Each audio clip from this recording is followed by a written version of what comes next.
బులెటిన్లో breaking news చూస్తున్నాం. కాపు ఉద్యమంపై Chandrababu British తరహా ఆలోచన చేస్తున్నట్లు సమాచారం. విభజించు పాలించు రీతిలో అడుగులు వేస్తూ తమ పార్టీలోని కాపు నేతలను ఒక గ్రూపు కిందకు తీసుకురావాలని చంద్రబాబు నిర్ణయించినట్లు తెలుస్తోంది.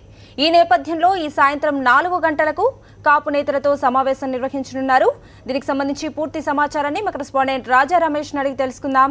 రాజా రమేష్, చెప్పండి, కాపు నేతలతో చంద్రబాబు సమావేశం గురించి మీ దగ్గర ఉన్న వివరాలేంటి?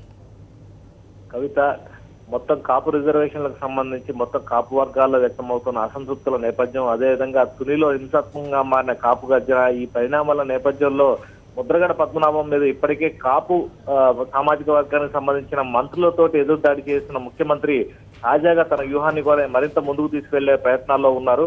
కాపు సంఘాలకు సంబంధించి అంటే రాష్ట్ర వ్యాప్తంగా కూడా మొత్తం అధికారికంగా 238 రిజిస్టర్డ్ కాపు సంఘాలు ఉన్నాయి. కుల సంఘాలుగా నమోదైన ఇవన్నీ కూడా వివిధ నాయకుల నేతృత్వంలో కార్యక్రమాలు నిర్వహిస్తున్నాయి. వీటిలో ఒక 10 కుల సంఘాల వరకు కూడా యాక్టివ్ గా ఉన్నాయి.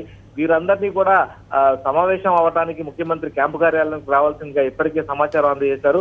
ఈ కాపు సంఘాల నాయకులందరితోటి కూడా మాట్లాడి వాళ్ళందరినీ కూడా రాష్ట్ర ప్రభుత్వానికి అనుకూలంగా ప్రభుత్వం చేస్తున్న చర్యలు సమంజసంగా ఉన్నాయంటూ వారిని ప్రభుత్వం వైపు మొగ్గు చూపే విధంగా చూడాల్సిందిగా కొంతమంది మంత్రులకు కూడా నిన్ననే బాధ్యతలు కూడా అప్పచెప్పారు.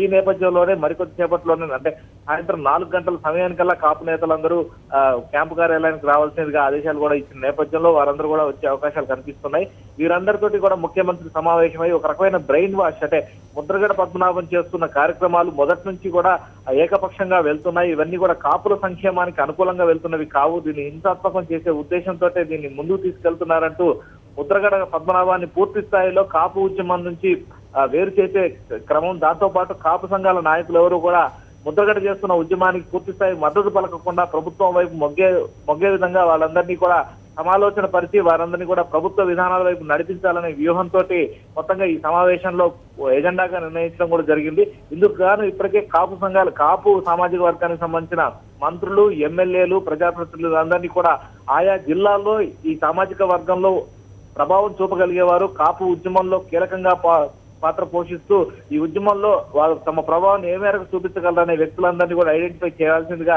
చంద్రబాబు ఆదేశాలు జారీ చేశారు. వీరందరినీ కూడా ఏదైతే ఈ ఉద్యమం జరుగుతుందో ఉద్యమానికి దూరం చేయడం అనేది ప్రధాన లక్ష్యంగా కనిపిస్తోంది. పూర్తిగా ప్రభుత్వానికి అనుకూలంగా మలుచుకునే క్రమంలోనే మరికొద్ది సేపట్లోనే వారందరితో కూడా సమావేశం అవడానికి పూర్తి స్థాయి ఏర్పాట్లు కూడా జరుగుతున్నాయి. Kavitha, right, thank you for the updates.